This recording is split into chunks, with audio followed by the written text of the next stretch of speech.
Hello folks, Peter Jenkins across China, and I'm going to say it's a 3 out of 5 stars, but I think I might have a dual rating system. That is for people who might be interested in such topics. I mean random people that love science fiction or murder mysteries. I wouldn't rate it as highly, but this is an adventure book. Basically, it's a little dated. It's 1986, and mainly about China, but lots about the U.S. and Tennessee and Tibet as well. I know Tibet is taken over by China, but it's not really a bona fide part of China. And some of the things about Tibet I know to be true from previous experience. I learned when I was younger more about the communist Russian system when I took a summer course at Harvard. Unfortunately, in 2014, it sounds more like United States bureaucracy. It's kind of scary. And also when things I work on, different areas, the idea seems to be for people to lie, cheat, and steal. The people who work hard get lied against and then have their just rewards taken away. That seems to be the thrust. And Maoist China, which is before this, but it still has a heavy influence. I don't know, I should comment about the long march they talk about in China, not the Indian situation in the U.S. or World War II situation, but talking about with the Maoists against Chiang Kai-shek. But it seems to me like it was mainly the fault of the Maoists early on in their takeover of the country, that many of their own people died, and they want to blame, outside forces. Does that sound familiar? But I'll wait for comments. I'm getting very few views on my YouTube. I want to do something about the car, and that could generate a lot more views. If someone comments and asks, I mean, I read the book.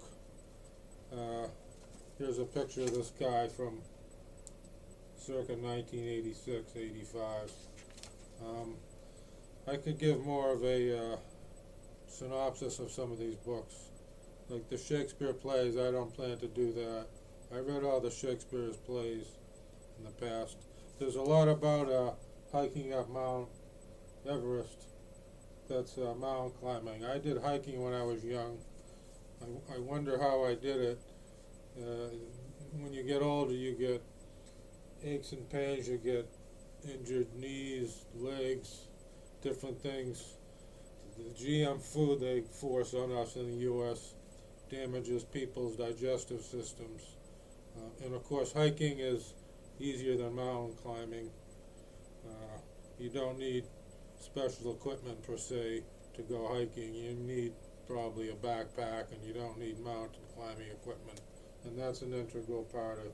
I won't say whether anyone died or not, but I'll say to kind of finish up this talk, reading about some of the ancient so-called expeditions to the North and South Pole with Byrd and people like that, and reading about climbing up Mount Everest. And I remember reading about Sir Edmund Hillary. He had a son named Peter, as I recall, and I think it was around 57 that he went up.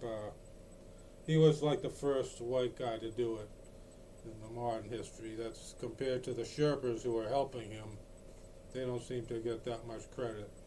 But walking up and being terribly, terribly cold and frigid conditions, and not enough food, not enough oxygen, or not enough fuel, not enough this and that. It makes me think of the Antarctic and Arctic expeditions where people would die and people would be lucky to make it out alive.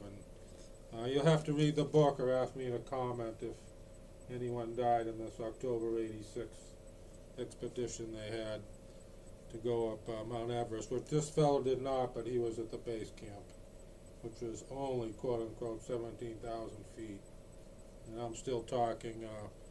When I was driving through Colorado and that pass that the main road goes through, was it Route 40 or 70, I forget, but just being up only 6, 8, 9,000 feet or something, I get out of breath very easily. 17,000 is much worse, and they say over about 23,000 people just can't survive too long because of the lack of oxygen. But anyway, that's about it, and if I don't get any comments, I think I'll just keep reducing my amount of videos and hoping for the best. But have a good week, folks, and that's about it.